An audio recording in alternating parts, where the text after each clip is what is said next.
నమస్తే రజిత గారు. నమస్తే ఉషా. ఒక తండ్రి గొప్పతనాన్ని గురించి చాలా వీడియోస్ మనం చేస్తున్నాం. బట్ ఒక్క వీడియో మనం చూస్తే మన కంట్రీలో కాదు కానీ బయట దేశంలో జరిగిన సంఘటన గురించి నేను మాట్లాడుతూ ఉన్నాను. కన్న కూతుర్ని 1000కి పైగా సార్లు రేప్ చేశాడని, 25 సంవత్సరాల వరకు ఒక రూమ్లో బంధించేశాడని, 3-4 పిల్లలను కన్నాడని 6 మనం వింటూ ఉన్నాం. ఈ కథనాన్ని అసలు ఏ విధంగా చూడాలి అంటారు? వాస్తవ కోణాలేంటి?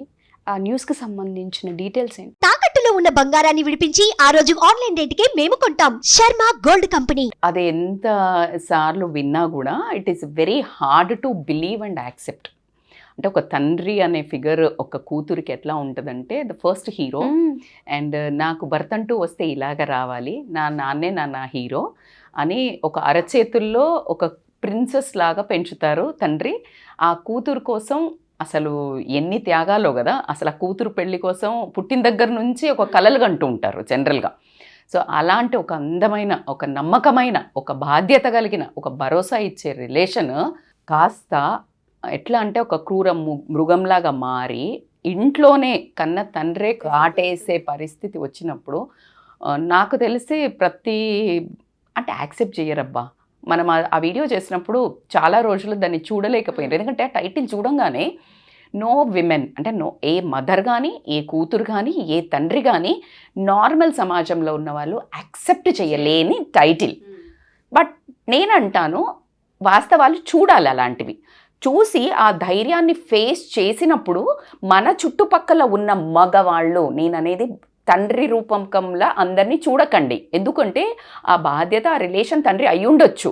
కానీ ఏదైతే ఆ వీక్నెస్ అనే మూమెంట్, ఆ సెల్ఫిష్నెస్, వాళ్ళ సెల్ఫ్ సుఖాల కోసము ఎంత దిగజారుతున్నారు అని నీకు తండ్రికి, లేకపోతే కూతురికి, లేకపోతే ఇంకో తండ్రికి తెలిసినప్పుడు ఏమవుతుందంటే వాళ్ళకు అలాంటి వాంఛలు ఉన్నా కూడా వేరే వాళ్ళది విన్నప్పుడు ఇది మృగంలాగా అని అనిపించినప్పుడు సెల్ఫ్ కరెక్షన్ జరగడం జరుగుతుంది. తల్లి కూతుర్లు చూసినప్పుడు కేర్ఫుల్గా ఉండడం జరుగుతుంది, వాళ్ళ మూమెంట్స్ కానీ, వాళ్ళ టచ్ కానీ.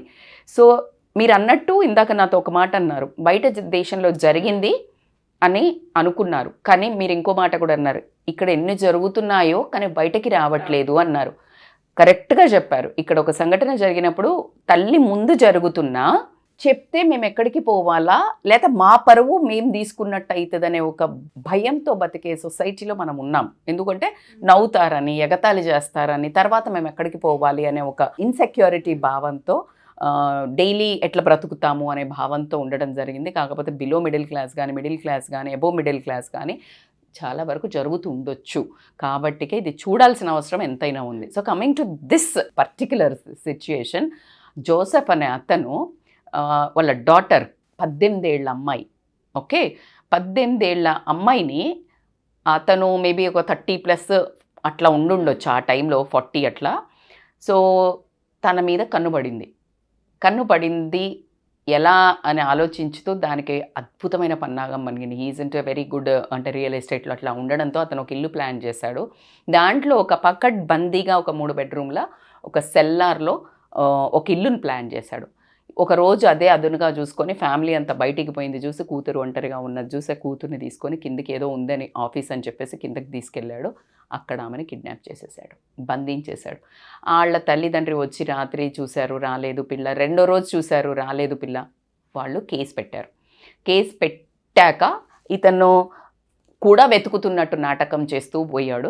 సో అలా వాళ్ళు వెతుకుతున్నారు, ఎక్కడ పోయిందని ఒక 1 వీక్ 10 డేస్ తర్వాత స్మార్ట్గా ఏం చేశాడు అని అంటే ఒక లెటర్ దొరికింది అని వాళ్ళ ఆవిడ పోలీసులకు ఇచ్చింది. ఆ లెటర్లో ఏముందంటే, నాకు మీతో ఉండడం ఇష్టం లేదు, నేను మిమ్మల్ని వదిలేసి వెళ్తున్నాను, నన్ను వెతకొద్దు అని రాశాడు.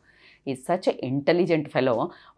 ఆ పాపను బెదిరించి రాయించి ఆ బెడ్రూమ్లో, ఎందుకంటే ఈ కేసు ఉన్నంతసేపు ఎప్పుడైనా కేసు వెతికి తీస్తారని ఒక భయం ఉంటుంది కదా మానసికంగా, అందుకని అక్కడ కేసు క్లోజ్ అయిపోయిన తర్వాత నాకు ఒకరోజు ఫ్యామిలీతోటి నేను కింద పని ఉంది నా ఆఫీస్లో, నన్ను ఎవరు డిస్టర్బ్ చేయొద్దు అని చెప్పేసి కిందకెళ్ళి ఆ అమ్మాయిని రేప్ చేయడం జరిగింది. అసలు ఊహించుకుంటుంటే ఆ పిల్ల ఫీలింగ్స్ మనము ఇంకా అది విన్నప్పుడే అర్థమవుతుంది ఆ బాధ. సో చేసిన తర్వాత ఇంకా మళ్ళీ బయటికి వచ్చేసి అది పక్కన బందీగా ఇల్లును ప్లాన్ చేశాడు. అలా ఒక 1 year తర్వాత చూస్తే ఆ అమ్మాయి ప్రెగ్నెంట్ అవ్వడం జరిగింది. ఒక పాప పుట్టింది. కానీ ఆ చిన్న ఏజ్ కదా అమ్మాయిది, చనిపోయింది పాప. సో పడేశాడు. అలా కంటిన్యూయస్గా 18 సంవత్సరాలలో అతనికి ఒక 6 పిల్లలు పుట్టడము. 6 పిల్లల్లో మధ్యలో 3 మాత్రము ఆ పిల్లలు పుట్టిన కొద్దీ పైకి తీసుకొచ్చేసి నాకు ఎక్కడో ఇలా బయట ఆర్ఫెన్స్ అని ఇంట్లో చెప్పి ఇంట్లో పెంచుతున్నాడు. ఆ తర్వాత 18 ఏళ్లలో ఇలా పుట్టిన తర్వాత మిగతా 3 పిల్లల్ని మాత్రం మరీ అనుమానం వస్తుందని చెప్పేసి బయట తీసుకెళ్ళి ఆర్ఫనేజ్లో జాయిన్ చేశారు. అలా ఒక 24 సంవత్సరాలలో ఆ అమ్మాయిని ఒక 1000కి పైగా సార్లు అలా రేప్ చేస్తూ ఆ అమ్మాయి వేడుకొని ఏడ్చినా కూడా ఏ రోజైతే నువ్వు ఒక 10-20 CCTV కెమెరాస్ పెట్టారు ఆ 3 బెడ్రూమ్స్లలో, ఒక కదలిక నువ్వు కనుక ఏ విండో కానీ ఏ డోర్ కానీ తీసి చూస్తే బయట నుంచి పాయిజనస్ గ్యాసెస్ పెట్టినా నువ్వు ఇట్లా తీయంగానే అవి లోపలికి వస్తే అందరూ చచ్చిపోతారు అని తనను భయపెట్టడం జరిగింది. నమ్మిచ్చేశాడు. సో అలా చేసింది. ఒకరోజు మాత్రం అది ఏదైనా అండి, పాపం పండడం అనేది అది ఖాయం. అయ్యో ఎన్ని ధర్మయుద్ధాలు తీసుకున్నా లాస్ట్కి మంచి గెలుస్తుంది అనేది ఎంత వాస్తవమో, ఎంత లేట్ అయినా సరే 28-24 ఏళ్ళైనా సరే ఆ అమ్మాయికి విముక్తి అయితే దొరికింది. అది చాలా యవ్వనం కానీ ఎలాంటిది చాలా బాధాకరంగా విషాదకరంగా గడిచినా అట్లీస్ట్ ఆ దుర్మార్గుడికి పాపం పండిందని మాత్రం నేను చెప్తాను.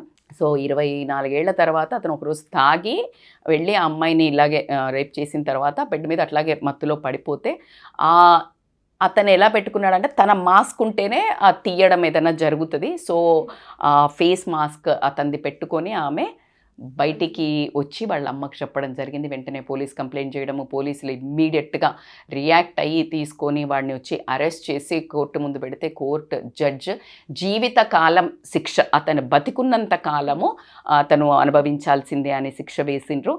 జడ్జి మాత్రం ఒకటి చెప్పాడంట, నా ఒక ఎక్స్పీరియన్స్లో ఇంతటి క్రూర మృగాన్ని, ఇటువంటి తండ్రిని నా జీవితంలో ఇలాంటి కేసుని, ఇంత భయంకరమైన కేసు నేను ఎప్పుడూ చూడలేదని అవాక్కైన క్షణాలు అవి.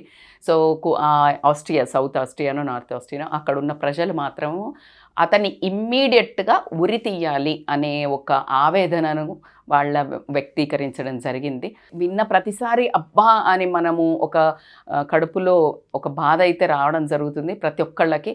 సో కాబట్టికే ఆడపిల్లలు మరి తండ్రితో కూడా సేఫ్ లేని క్షణాలు అని అనుకోవడం చాలా, అంటే అందరూ తండ్రులు ఎందుకు ఉంటారండి, ఉండరు, అంత అద్భుతంగా పెంచేత. కానీ ఎక్కడో చీడ పురుగులు ప్రతి ఒక్క రిలేషన్లో, ప్రతి ఒక్క సమాజంలో. అందుకే మనం ఏది ఒక బల్లగుద్ది చెప్పలేకపోతున్నాం, పలానా భార్యలు మంచోళ్ళు, పలానా భర్తలు మంచోళ్ళు, అన్నలు మంచోళ్ళు, ఏది చెప్పలేని పరిస్థితి. ఇది పర్సన్ టు పర్సన్, వ్యక్తికి, భావాలకు, వాళ్ళ పెంపకానికి, వాళ్ళ బాటప్కి, వాళ్ళ సెల్ఫ్ కంట్రోల్కి, ఇవన్నీ ఒక మనిషి లక్షణాలు, ఏ రిలేషన్కి లక్షణాలు కాదు. మొన్న ఎవరో చాలా మంచి ఫెమినిస్ట్ షీ వాస్ టాకింగ్, 100% రాసిస్తానండి, మగాళ్ళేనండి అని చెప్పింది. కానీ అందులో ఆ మగాళ్ళల్లో తండ్రులు కూడా మగాళ్ళే అని మరి ఒకసారి ఒక సంఘటన మనకు గుర్తు చేసింది. ఖచ్చితంగా తండ్రులందరికీ కూడా విజ్ఞప్తి, ఇలాంటి తండ్రులు మీకు ఎక్కడైనా పక్కన కనిపిస్తే నిజంగానే నరాలు పీకి డోలు వాయించేటట్టు వాళ్ళను ఖచ్చితంగా శిక్షించడానికి ఏమాత్రం వెనకాకండి. అలాంటి చిల్లర వ్యక్తిత్వం ఉన్నవాళ్ళు మీకు ఎలాంటి ఏదైనా అది వీక్నెస్ అంటారు కదా, ఆ మూమెంట్స్ వచ్చినప్పుడు ఖచ్చితంగా మీరు ఒక సమాజంలో బ్రతుకుతున్నామని, ఒక అందమైన మనిషి అని కుక్కల్లాగా ప్రవర్తించకుండా ఒక మనిషి అనే సంగతి మీరు అన్నట్టు గుర్తుంచుకొని బిహేవ్ చేయడం అనేది, ఒకవేళ మీకు అలా కంట్రోల్ పవర్ లేదు అన్నప్పుడు go to the spiritual side. మీరు తినే ఆహారము సాత్విక డైట్కి కొంచెం యోగా ఆర్ జిమ్స్ ఇట్లాంటివి మారినప్పుడు, నాట్ ఓన్లీ డాటర్స్ అండి, మీరు ఇంకెవరిని చూసినా ఇట్లాంటి విచ్చలవిడితనంకి మాకు తెలియకుండా కంట్రోల్ తప్పుతుంది, లేకపోతే మేము అనేబుల్ టు కంట్రోల్ వేరే లేడీస్ని చూసిన అలా ఉన్నప్పుడు you try to change your behaviour, nothing wrong, అది మీకు తెలియకుండా జరుగుతుంది, ఎక్కడో మీకు ఆ ఇన్స్టింక్ట్ ఉంది. So take counselling help, take food help, join in yoga classes, meditation, ఖచ్చితంగా సబ్సైడ్ అవ్వడం జరుగుతుంది. మనిషి ప్రవర్తనకు ఒకసారి బియాండ్ లిమిట్స్ ఉంటుంది, పర్సనాలిటీ డిజార్డర్స్ ఉంటాయి, జెనెటికల్ ఉంటాయి. సో ఇలాంటి వాటిని మనం చూసే కంటెంట్ ఉంటుంది when you are watching TV or one of videos యూట్యూబ్స్లో, నెట్ఫ్లిక్స్లల్లో.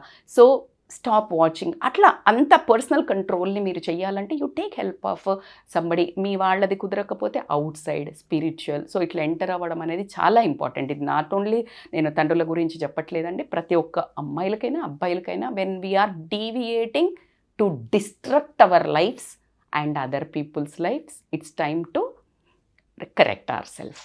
Thank you Rajitha garu, thank you so much. Thank you so much Usha.